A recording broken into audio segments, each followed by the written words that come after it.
नमस्कार दोस्तों, स्वागत है आप सभी का आपके अपने YouTube चैनल और नेक्स्ट एग्जाम में। दोस्तों आज एक बहुत महत्वपूर्ण मुद्दे के ऊपर हम बात करेंगे कि हिमाचल प्रदेश में बीएड किस तरह से कर सकते हैं। बहुत सारे स्टूडेंट हैं जो कि अभी ग्रेजुएशन कर रहे हैं या फिर पोस्ट ग्रेजुएशन कर रहे हैं। वो चाहे खुद के अपने प्रयास से या फिर घर वालों के दबाव से ना बीएड करने के लिए जाते हैं। पर किस तरह से बीएड में आप एडमिशन ले सकते हैं, ये बहुत ज़्यादा बच्चों का सवाल रहता है और मतलब नहीं होता पता। इनको बस पता है कि एक पेपर होता है, उस पेपर को क्लियर करके हमें कॉलेज मिलता है। ना उनको प्रोसेस पता है ना कुछ भी पता है। तो मैं आज आपको A to Z सब कुछ बताऊंगा कि किस तरह से आप बीएड कॉलेज में एडमिशन जो है ले सकते हैं। तो सबसे पहले बात करेंगे how to join B Ed college in Himachal Pradesh. Himachal Pradesh क्या, आपने कहीं और भी अगर करनी होगी बीएड ना, जैसे पंजाब वगैरह में कहीं से भी, तो भी आपके लिए एक सेम ही प्रोसेस रहता है। सबसे पहले आपको पता होना चाहिए कि हिमाचल प्रदेश के अंदर ना दो कॉलेज हैं। हिमाचल प्रदेश के अंदर दो यूनिवर्सिटी हैं। हिमाचल प्रदेश के अंदर दो यूनिवर्सिटी हैं। एक है आपके पास हिमाचल प्रदेश विश्वविद्यालय शिमला के अंदर और एक है हमारे पास सरदार पटेल विश्वविद्यालय जो कि मंडी के अंदर स्थित है। अब ये दोनों कॉलेज अलग अलग तरह से बीएड का एंट्रांस कंडक्ट करवाते हैं, मतलब अलग अलग एंट्रांस करवाते हैं। एसपीयू ने पिछले बार अपना एंट्रांस कंडक्ट करवाया था और बहुत बेकार पेपर डाला था भाई, बहुत बेकार, आउट ऑफ सिलेबस सारा सिलेबस पेपर इन्होंने डाला हुआ था। अब एसपीयू के अंदर कुछ डिस्ट्रिक्ट आते हैं, जैसे आपका कुल्लू डिस्ट्रिक्ट, फिर आपका मंडी डिस्ट्रिक्ट और आपका लाहौल एंड स्पीति। ये आपका आएगा सरदार पटेल यूनिवर्सिटी मंडी के अंदर। अब ये ऐसा नहीं है, मतलब कुल्लू मंडी लाहौल स्पीति का बच्चा भी एचपीयू के लिए भी फॉर्म भर सकता है, ऐसा प्रावधान है।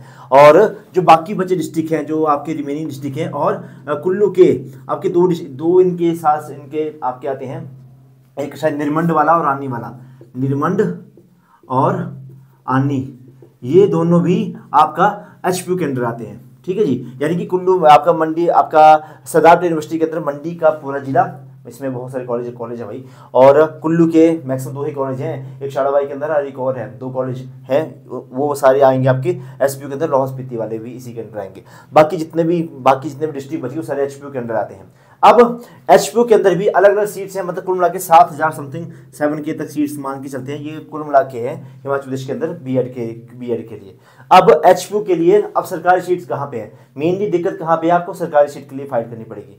सरकारी सीट जो कहाँ पे है, गवर्नमेंट सीट में क्या क्या है। गवर्नमेंट सीट में भाई एक तो फीस आपकी लगभग 20,000 से लेकर 25,000 तक लिख दिया मैंने, इतनी आपकी फीस लगेगी एजुकेशन फीस। भाई अगर आप प्राइवेट की बात करते हैं तो 1,18,000 तो ऑन पेपर है, बट ये 1,30,000 से 40,000 तक और या फिर 50 या 60,000 तक भी चले जाते, मतलब ये आपका एजुकेशन फीस है। एक्स्ट्रा जो चार्जेस लगते हैं उनके मैं सबको मिला के यहाँ पे मैंने आपकी बात कर दी। अच्छा, और एक और बात, रहने खाने का खर्चा अलग से। अगर गवर्नमेंट की मैं बात करूं, गवर्नमेंट की, चलो इसमें बताते हैं। गवर्नमेंट की सीट सरदार पटेल यूनिवर्सिटी के अंदर नहीं है।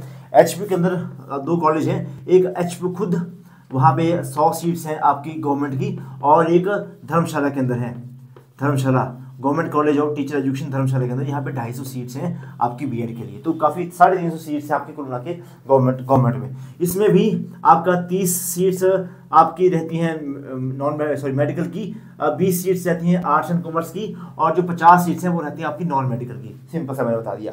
और मैं अगर बात करूं धर्मशाला के अंदर, तो यहाँ पे 100 सीट्स आपकी आर्ट्स की, 100 सीट्स आती हैं आपकी नॉन मेडिकल की, और 50 सीट्स आती हैं आपकी मेडिकल की। ये कुल मिला के सीट्स है सरकारी हिमाचल प्रदेश के अंदर। अब इनको किस तरह से ग्रैब करना है, मेनली आपको कहाँ पे है, मेरी कंपटीशन कहाँ पे है कि सरकारी सीट्स के लिए हमें तैयारी करनी है।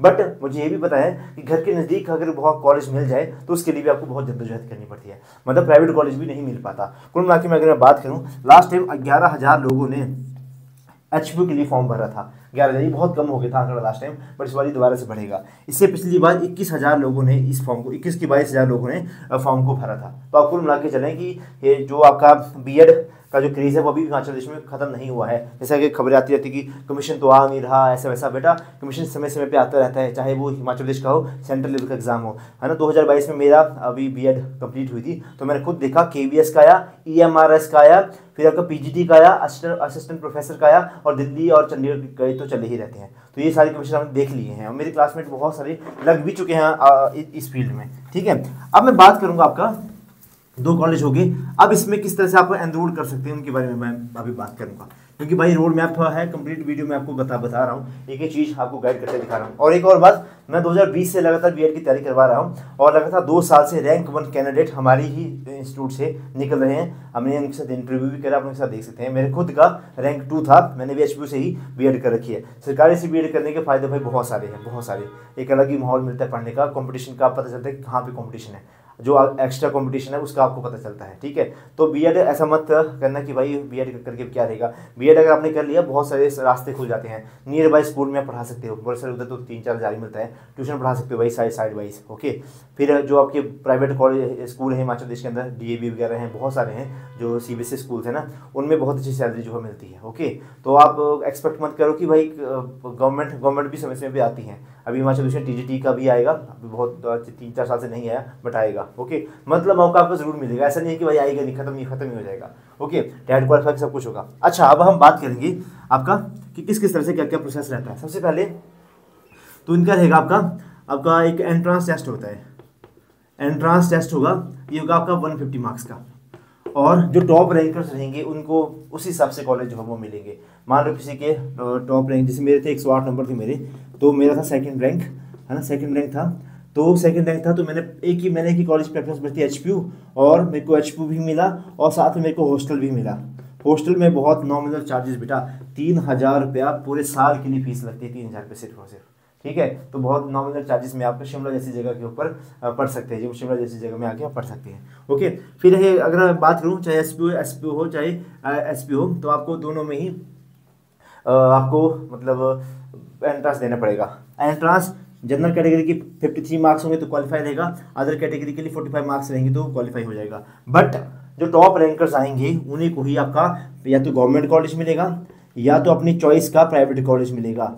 ये चॉइस का प्राइवेट कॉलेज भी ये बहुत सारे लोगों की पहल होती है, जैसे बहुत सारी मैरिड गर्ल्स होती हैं ना, तो उनको ये होता है कि घर के नज़दीक वाई मिल जाए ताकि हमें भी बर्डन ना पड़े, घर से जाएं बड़ी से, और अपना तो खर्चा भी कम पड़ता है घर से। अगर कहीं रूम लेके रहना हो तो बहुत ज़्यादा खर्चा वहाँ पे पड़ जाता है, ठीक है। तो ये सारा सिनेरियो बेटा कि एचपी में किस किस तरह से आप कर सकते हैं। एक और बात, अगर आपको प्रिपरेशन करनी है, इस हमारी पिछले साल भी हमारे 12-15 बैचेस चले थे, इससे पिछले साल भी हमारे 10-12 बैच चले थे। इस बार हमारा बैच स्टार्ट हो रहा है और 15 जनवरी से हमारा पहला बैच स्टार्ट हो जाएगा। नंबर लिख देता हूँ, एक 98-178 और 92-728। इसके ऊपर आप मुझे व्हाट्सएप करके आप मुझे मतलब बता सकते हैं कि सर हमें बैच ज्वाइन करना है, या फिर डिस्क्रिप्शन बॉक्स में एक लिंक दे दूँगा व्हाट्सएप का, उसके थ्रू भी आप हमें ज्वाइन कर सकते हैं। अब बात करते हैं सिलेबस की।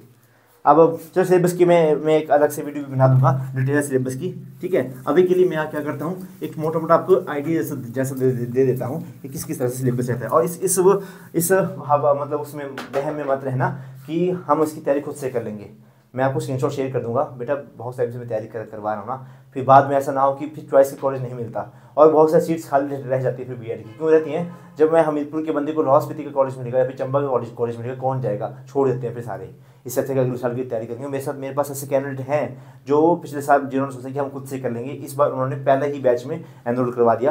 पहले 100 स्टूडेंट की जो फीस है वो आपकी 2,000 रुपया है एग्जाम तक के लिए, यानी कि 6-7 महीने की फीस है आपकी। और एक और बात, एक बार हम हमारे साथ को जुड़ेगा, मैं सिर्फ टेस्ट की तैयारी नहीं करवाता, मैं आपको ये तक बताऊंगा कि किस तरह से एडमिशन लेनी है, काउंसलिंग किस तरह से करनी है, काउंसलिंग अटेंड करनी है, एक एक चीज़ मतलब जब तक आपकी एडमिशन नहीं हो जाती तब तक हम आपके साथ जो है देंगे। अच्छा, अब सिलेबस की बात करते हैं। तो भाई इसमें एक आता है आपके पास टीचिंग एप्टीट्यूड। इसकी मार्केट में बुक्स बहुत कम अवेलेबल है ही नहीं, मतलब अवेलेबल, ठीक है। कुछ लोग बोलते हैं कि है अवेलेबल, मेरे को भी तो बता देना कौन से अवेलेबल है। इतनी मोटी बुक पढ़ी है मैंने तब जाके आपको बैच तैयार किया है। ये 40 नंबर का आता है। फिर एक आपके पास है commission and committees on education, ये आपका 20 नंबर का आता है। हिंदी आपका 20 नंबर का आएगा, हिंदी 20 नंबर का आएगा। इंग्लिश ये आपका 20 नंबर का आएगा।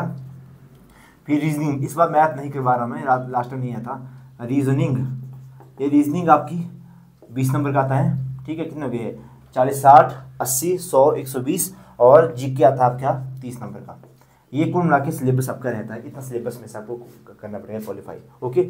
150 में से किसी के अगर मार्क्स तो पेपर देख के ही हम कर पाएंगे, बट मुझे इतना पता है कि 115 तक आपको लाने ही पड़ेंगे टॉप रैंकर्स में, अगर आपको हॉस्टल भी चाहिए तो इतना आपको लाने ही पड़ेंगे तब जाके, क्योंकि कंपटीशन डे बाय डे बढ़ रहा है, हम भी देख रहे हैं कंपटीशन बहुत डे बाय डे काफ़ी ज़्यादा इंक्रीज़ हो चुका है। ओके, तो किस तरह से आपको तैयारी करनी है, अगर हमारे साथ जुड़ना है अपनी पूरी गाइडेंस आपको चाहिए। देखो बात ये नहीं है कि हम बैच की फ़ीस ले रहे हैं, पढ़ाई तो वो कोई भी करवा देगा, है ना। पढ़ना क्या है सबको पता है, छोड़ना क्या है वो मैं बताऊंगा, कितना पढ़ना है वो मैं बताऊंगा। ओके, यही दैट इज़ वाई आपको गाइडेंस के लिए बैच जरूरी रहता है। एक और चीज़, बहुत सारी समस्या आती हैं, है ना। अब मान लो यहाँ पे जीके है 30 नंबर का आएगा, अब मैंने बोल दिया हिस्ट्री, अब हिस्ट्री कितनी पढ़नी है ना, अब सारी तो पढ़नी नहीं है, टैट का पेपर थोड़ा ना दे रहे हो आप, तो सारी तो पढ़नी नहीं है, कितनी पढ़नी है कितनी छोड़नी है वो हम बताएंगे आपको। करंट कमीशन एंड कमेटीज कहाँ से कहाँ तक पढ़ना है, कितना पढ़ना है वो हम बताएंगे। हिंदी इंग्लिश क्या क्या पढ़ना है वो हम बताएंगे प्रीवियस पेपर को एनालाइज करके। तो ये सब कुछ है, तभी that is why batch is important. 2000 रुपये फीस है, 6-7 महीने की फीस है, तो पर मंथ के हिसाब से लगा लो आपको कितना आपका बैठ रहा है। तो ओके, तो मुझे नहीं लगता कि 200 रुपये भी बैठेगा पर मंथ के हिसाब से भी ना, तो उस हिसाब से आप सभी हमारे साथ जुड़ सकते हैं जितने भी कैंडिडेट हैं, और अपने दोस्तों को बताएं, अपने रिश्तेदारों को बताएं, छोटे भाई बहन बड़े भाई बहन को बताएं। और हमसे बहुत सारे लोग पढ़ के गए हैं, अगर आप कोई बीएड कर रहा होगा उनसे पूछना कि आपने तैयारी कहाँ से करी, कोई ना कोई हमारा नाम जो है जरूर ले लेगा। ओके, तो आज की वीडियो को यहीं पे समाप्त करते हैं। कुछ भी आपकी समस्याएं हो, मैं एक डिटेल सिलेबस की विद बुक्स की वीडियो अलग से बनाऊंगा, वो सारी वीडियोज़ आपको हमारे चैनल पर मिलती रहेंगी। तो आज की वीडियो के लिए इतना ही, धन्यवाद। जय हिंद, जय हिमाचल, वंदे मातरम।